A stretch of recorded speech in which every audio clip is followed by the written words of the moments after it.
Did you play Ric Flair on Young Rock?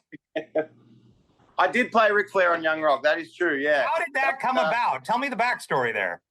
So basically, like, when the pandemic kind of happened, Australia didn't really have as many cases. So some productions of American films moved to Australia to kind of save some cash because it was going so crazy in America that they were shutting down production all the time. So they moved production of Young Rock to Queensland in Australia.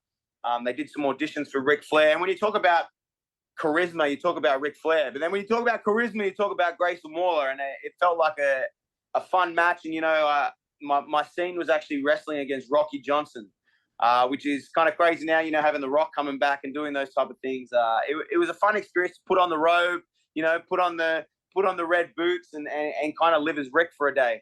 I think that's everyone's, as a bloke, that's kind of everyone's dream, just to be one day as Ric Flair. What was it like being the Nature Boy? I mean, did you have to practice or could you just channel your inner Nature Boy when you did it? I think I got a bit of Ric Flair about my personality, to be honest. I think there's a little Ric Flair in me, so that was easy.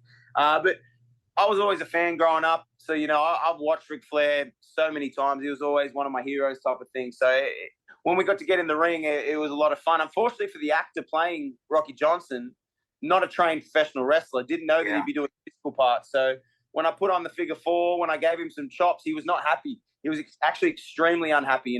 Chops are not fun. Yeah, they make a loud noise, but they're painful. And